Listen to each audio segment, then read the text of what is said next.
첫 시간은 성소신학의 구조에 대해서 설명을 들었습니다. 첫 번째는 서론으로서 창세기 1장에서 출 29장 46절까지이고 본론은 출애굽기 30장 1절부터 요한계시록 20장 15절까지 그리고 결론은 요한계시록 21장 22장이라고 들었습니다.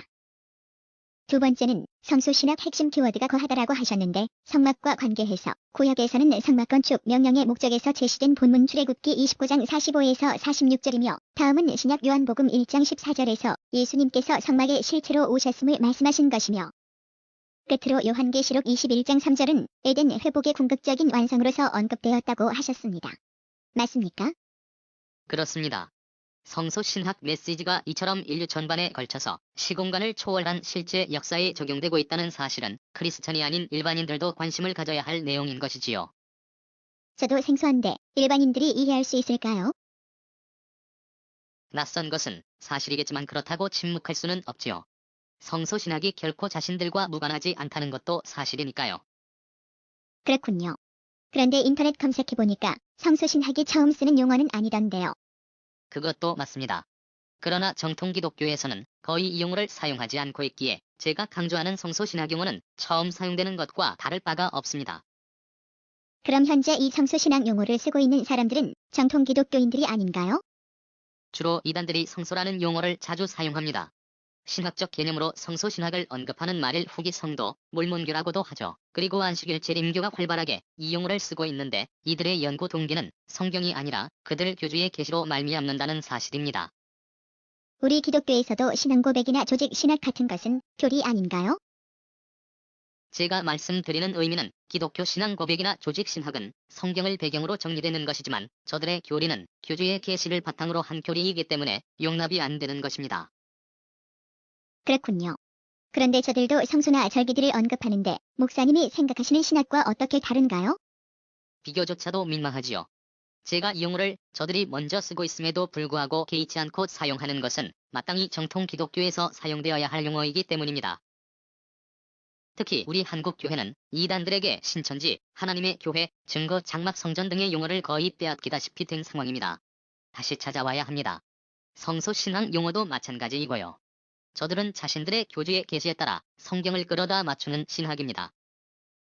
그러나 제게 보인 신학은 앞서 언급했다시피 성경의 구조와 성경신학의 핵심인 십자가와 부활의 배경으로서 성소의 역사를 추적함으로써 일관된 메시지를 찾았다는 사실이 다릅니다.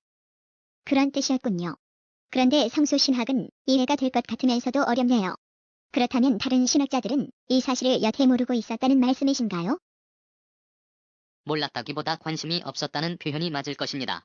왜냐하면 그들은 학자들이고 저는 학문과 무관했던 입장이기 때문에 그렇습니다. 다만 차이가 있다면 그들은 자신들의 관심 분야의 연구에 몰두했고 저는 이 사실에 관심을 가졌기에 이 부분의 메시지가 정확하게 보인 것이지요. 그런가요? 그 이유 말고 또 다른 이유는 없는 것일까요? 물론 이유는 많습니다. 이 자리에서 다 언급할 수는 없고요. 다만 근본적인 이유를 밝히려면 초대교회까지 거슬러 올라가야 합니다. 어머, 또 어려워지는군요. 성소신학이 그렇게 명확한 메시지였고 또 중요했다면 이해가 안 되는 것은 하나님은 이 사실을 얼마든지 우리에게 알게 하실 수 있었을 텐데요. 중요한 질문입니다. 일단은 하나님의 섭리로 이해해두죠. 확실한 것은 사도들과 성경의 기록자들은 성소신학에 대한 분명한 이해가 있었다는 사실입니다. 이후에 신학의 변천사는 또 다른 긴 설명이 필요한 부분이지요. 그러네요. 그렇다면 방금 성경의 기록자들과 사도들은 성소신학에 대한 분명한 이해가 있었다고 하셨는데 그것을 어떻게 확인하죠? 그런 질문은 정말 좋습니다. 제가 접근한 방법은 계시를 추적한 것입니다. 계시요? 일단 설명을 더 듣겠습니다. 그러시지요.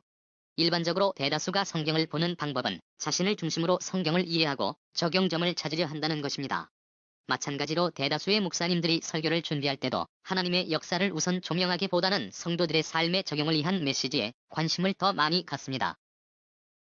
그러나 제가 성경을 보는 방법은 성경 본문에서 전후의 문맥들을 통해서 하나님의 계획과 그 일을 시행하시는 방법으로서 어떻게 인간들에게 접근하는지에 관심을 갖습니다. 그러다 보면 하나님의 기대에 인간들이 어떻게 반응하는지를 볼 수 있지요. 인간들은 하나님의 계획을 모르기 때문에 항상 사고를 칩니다. 그때마다 하나님은 그 상황을 통해서도 자신의 계획을 빈틈없이 수행해 가십니다. 이 관점에서 성소신학의 결과가 나온 것입니다. 조금 어려운데요. 그럼 목사님은 항상 하나님의 뜻을 아신다는 말씀인가요? 그건 결코 아니죠. 우리는 과거와 현재와 미래의 시공간의 제약을 받고 있습니다. 그러나 하나님은 시공간을 창조하신 분이시지요. 그렇기에 시제를 초월해서 과거나 현재나 미래나 하나님은 항상 자신과 관계를 갖고 있는 사람들을 현재적으로 만나주신다는 사실을 생각해야 합니다. 이 말은 다르게 표현하면 우리에겐 미래가 있지만 하나님은 항상 현재이시지요.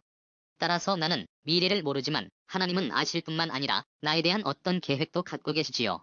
그러므로 나는 몇 분 후의 일도 장담할 수 없습니다. 다만 과거에 이루어진 사실을 바탕으로 나의 미래를 맡기는 것이지요.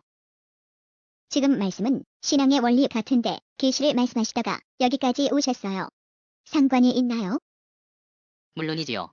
정리하자면 하나님은 어떤 계획을 갖고 계십니다. 그리고 그 계획을 계시로서 인간사에 나타내 주시고 믿음으로 반응하는 사람들을 통하여 자신의 뜻을 성취시키심으로 역사에 개입하고 계시는 뚜렷한 흔적들을 남겨주셨는데 그것이 우리가 알고 있는 성경입니다.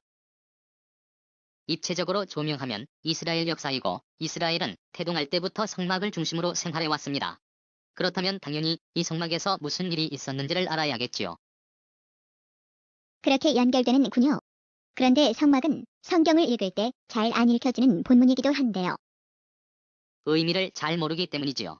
그러나 불필요하게 느껴질 만큼이나 디테일한 묘사는 그만큼 중요하다는 사실을 반증하는 것 아닐까요? 그렇긴 하지요. 약간은 거시적인 큰 그림을 보여드려야 했기에 한 바퀴를 돌았습니다만 이제 사도들과 성경 기록자들이 성소신학에 대한 분명한 이해가 있었다는 것을 성막을 통해 증명해 보이겠습니다. 와우. 흥미롭네요. 성막에는 동쪽에 난 문이 하나밖에 없습니다. 그런데 이 성막 휘장은 몇 가지 색상으로 짜여져 있었는지 혹시 아십니까? 글쎄요.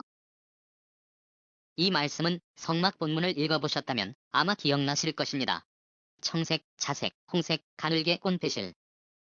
어머. 맞아요. 그건 기억나네요. 이 색상은 다른 곳의 성막 휘장과 대제사장 의복에도 동일하게 사용되었습니다. 그런데 우리가 주목할 사실은 성막 문의 네 가지 색상이 의미 없이 사용된 것은 아닐 테고 그렇다면 그 메시지가 무엇인지를 생각해야 하지 않을까요? 그러네요. 그렇지만 전혀 감도 못 잡겠는데요.